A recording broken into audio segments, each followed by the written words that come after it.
Hi class. So this is going to be a modeling of our character. Mine is a guard, and it's based off of the idol that I modeled. So we're just going to model the rest of the body here, and we're not going to put any fingers. So let's keep this model simple. At times in this video, you might see a fast forward, but I will explain everything that is happening. So basically, first we have our idle model here, and I'm just going to go and get rid of some of the geometry here because we don't need all of this definition. So basically I'm gonna come in here and find a corner like that, and just one over, I'm gonna come and select an edge loop. Why do this? Because if I delete these loops that meet at a point, I'm gonna just destroy my topology, and that's not gonna be fun. So basically I'm gonna select every second edge loop here because I feel I don't need so much definition on the side of the head. It can easily be seen. So basically I've taken this much off. I'm just gonna control backspace. So now I've removed a lot of that definition there. Same with the nose. I mean, it's not really necessary, but I can basically delete two of these lines and nothing will look different.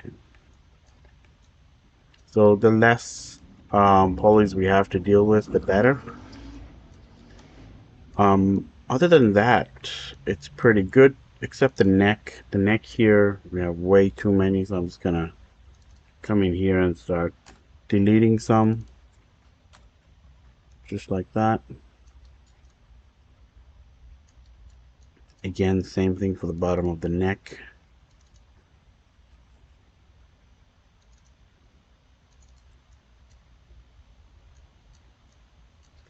Right.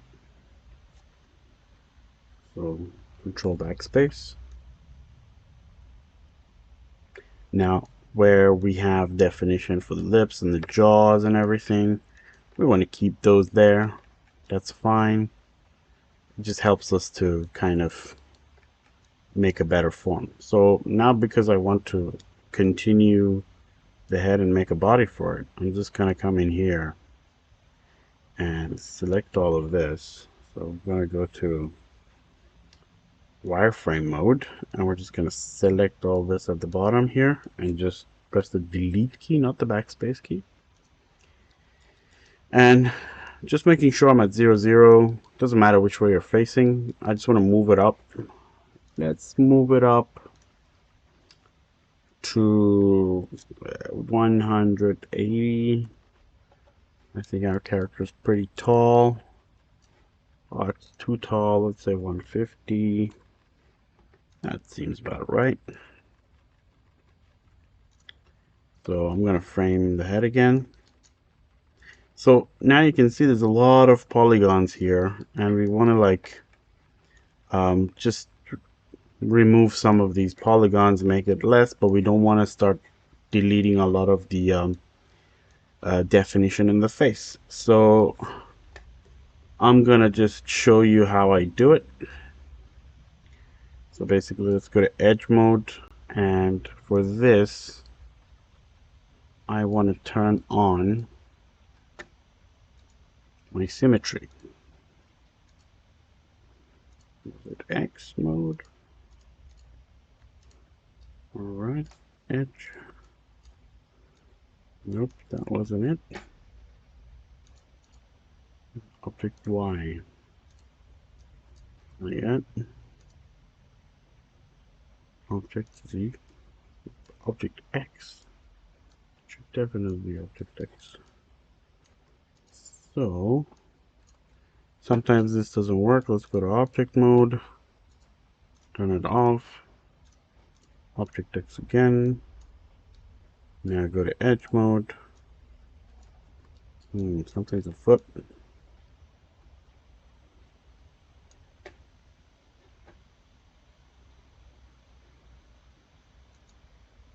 say world X maybe. Hmm.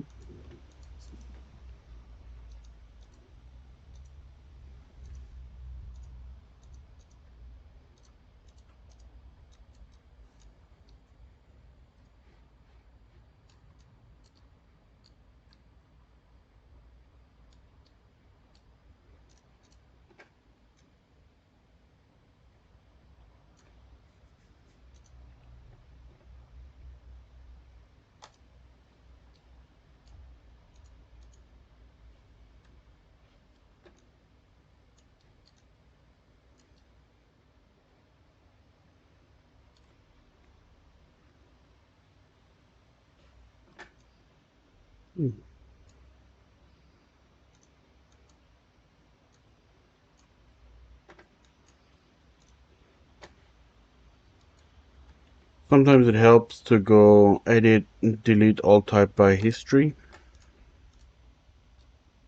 And then let's go to edge mode again. Now why are we not? It's a boolean, or don't want to do boolean.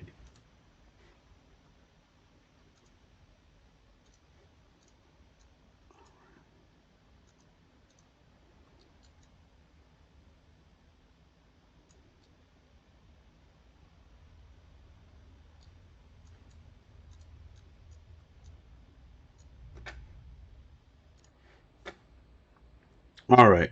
Some of you basically might have a problem, like me, with the symmetry, even though it's on. It's not doing anything symmetrical. So let's fix that. Basically, we're going to right click, hold W, right click, oh sorry, hold W, left click, symmetry, and go to topology. So I was holding W, symmetry, topology. It will ask you what is the center line. The moment you give it the center line, it'll do that. So we're going to select the center line again. We're going to hold W, click, and then go to topology again. Now it's going to ask us select a mesh edge for symmetry. And we're just going to select that. So now every time we come in here and select whatever polygon, we're good to go. So now let's start fixing this, or basically lowering these polygons. So first thing I want to do is basically move this up. Now, all right, so basically you can either just move it just like that, or we can come down here, and when we select an edge, we can control shift select, and you'll see it says slide, and you can slide it along the mesh itself without really deforming it that much. We don't have much definition here, so it's not really working for us. So I'm just gonna slide these up just like that. Those weren't the ones I wanted. All right, let's slide these up. Here we go. So that's what I'm gonna do. I'm gonna slide these up to about halfway. Same thing here, slide these up. One over, slide them up. Slide them up. All right, and just slide them up again. Oop, I didn't want to shift select.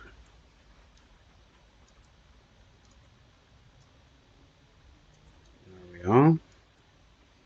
So we got our center poly there, and basically this thing here. So now I'm going to select these two faces, and I'm just going to bridge these selections. Same thing over here, bridge, over here, bridge, bridge, also bridge, and also bridge. So just like that, we've lowered a lot of the polygons here. If I go to press 3, you see these are all quads, correct? And I can keep them as quads if I want to, right? So let's say we've done these as quads. Whoops. but we want to lower it further. So let's just go to edge mode again, press 1, so that we are in the so we're just going to extrude it out just like that. And again, you want to lower it again, you can basically control shift, move that up. Same thing here, move one over, move it up, control shift, move up. And now we can bridge these and even end up with a lot less polygons, but that's very detrimental to your model. But for me, the last step was just enough. So what I'm going to do is I'm going to just control Z until we come to this point. That is good enough for me. So now I'm going to shift select these and move it in this direction to kind of get a more balanced distribution of polygons, perhaps. There we go. Now, don't look at it here, because later on we're gonna uncrease these edges and have a very smooth model. But for now, I want to be able to just model my shade first. So in my character, for my character, I wanted to have a really long neck. Let's go back to the blog and look at the neck. It's pretty long. So let's have that. So as it gets lower, it probably gets bigger as well. Same thing here. I might move it down. Always play with the shape when it's in low poly. Don't move. Don't just stick to one view. Just keep moving it around. I know it might be annoying to watch when somebody does it, but do it nonetheless. So let's just fix how we see these edges. It's going to select all of them like that. And we're going to go to modeling here, mesh display, and then soften edges. And then if I come out into object mode, you can see it's pretty smooth. For my purposes, this is good enough. So here basically I didn't want to start off that low poly. So I've just extruded the neck and I'm just fanning it out to the shoulders and then down to the torso. But what happens here is that there's the armpits and kind of separates. So first I kind of extrude that all together and then I first connect the pit. With human modeling, basically whenever something splits, you got to connect the pits. So here I'm connecting the armpit, then I select the edges and slice it by, I do a connect and I subdivide it into 4 sections and I kind of bring it down. So that'll give me the pit because later on when you model, it just covers it up and you can't see it.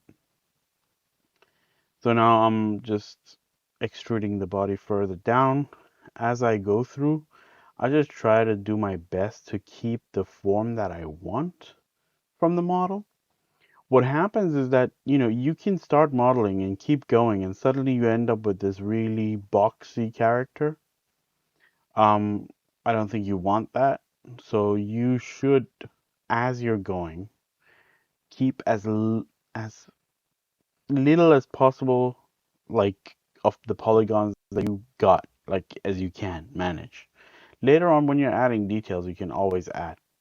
So here again, for the groin, I'm just, doing that pit bit. So now I know how the thing fans out. So this time, I first fan it out from the inside.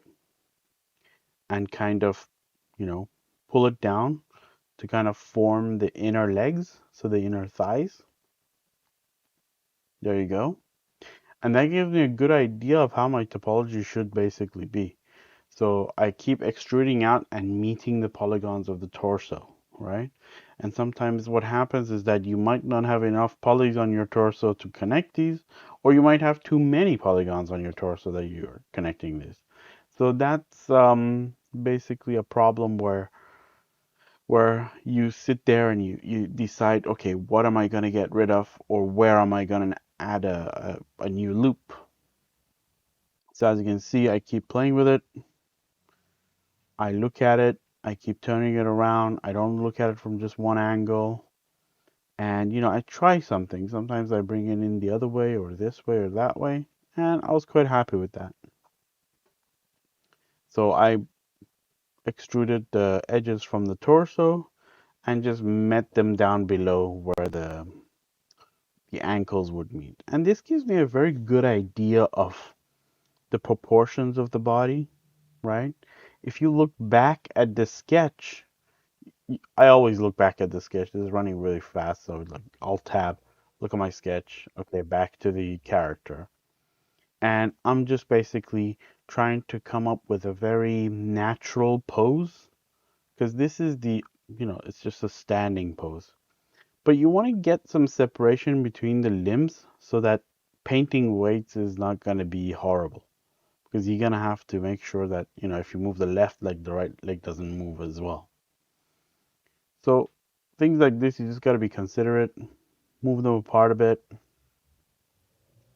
And here I'm just trying to extrude, but it wouldn't happen because I was in the topology uh, mirror mode.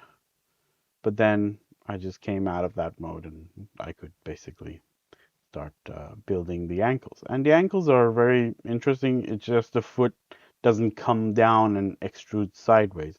It actually gradually turns, right? And why we do this is because, you carry that topology up to the fingers.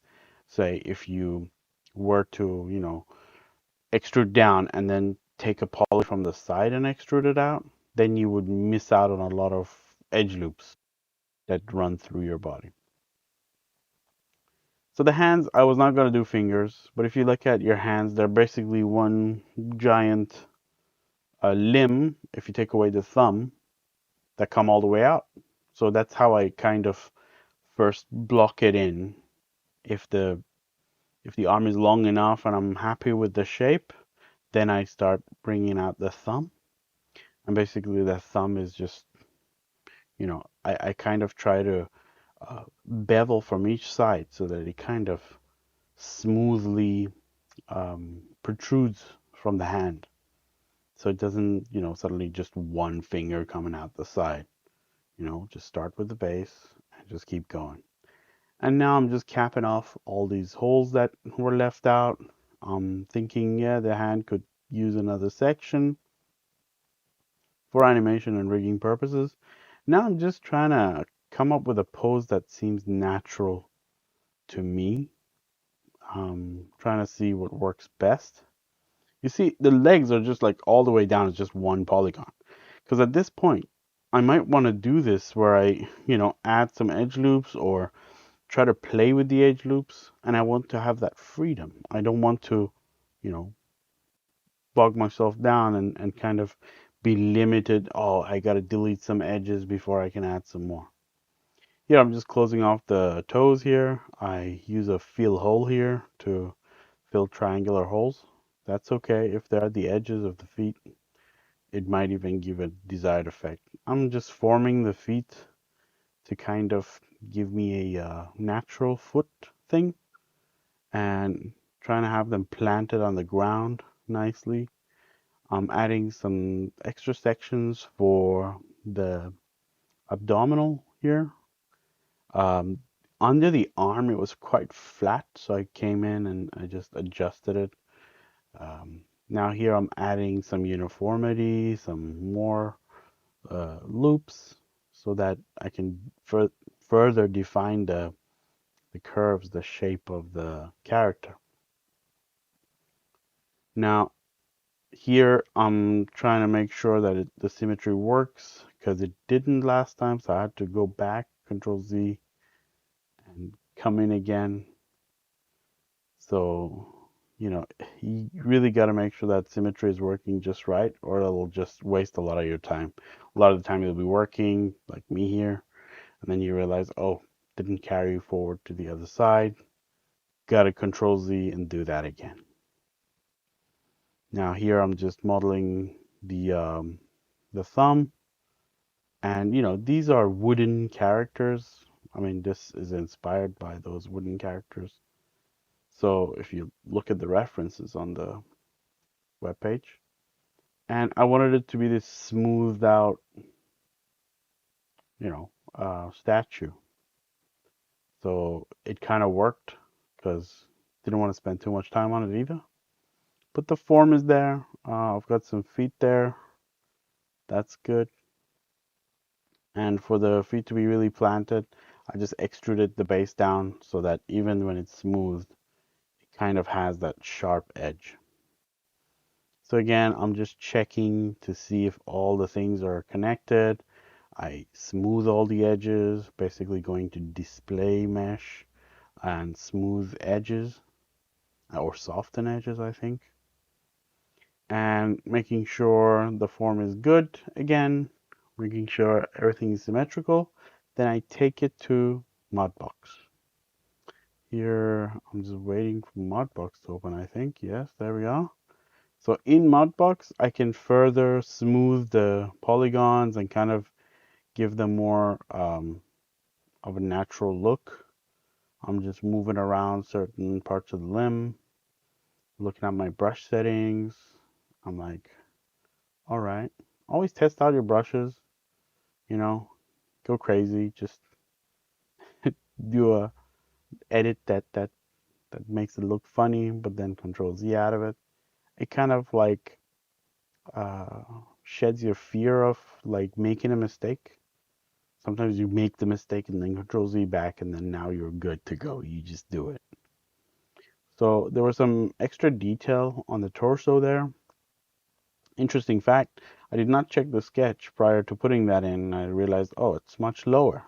So always refer to your sketches. You might be doing a modeling and then suddenly realize, oh, wrong place. So I wanted to just have like a round hole through his body, and I wouldn't use Boolean in this case because it'll just destroy all the topology I worked so hard to kind of make. So basically, I punched in a hole, basically 4 polygons wide and tall, and just started to manually make it into a round kind of shape. Because look, these altars were man-made, so they're not perfect. And same thing on his arm. I was going to add the other detail on the other arm, but then I was like, no, that shouldn't be there. Now, as you can see, I rigged it, and the elbows don't bend correctly. So this is where you kind of have to strategically put some edge loops to help you with the deformation. And as we went through in the lecture, I added this topology of extra polygons in front for extra deformation and less polygons were in the pits where it actually collapses in on itself so that these it wouldn't have any polygonal anomalies because like they could really squeeze and it looks like a pipe bending just like that. And furthermore, you can always go into paint weights and just tell the software how much of that geometry influenced by which bone. And when you do that, you kind of have a rig that works for next week when we do the animation.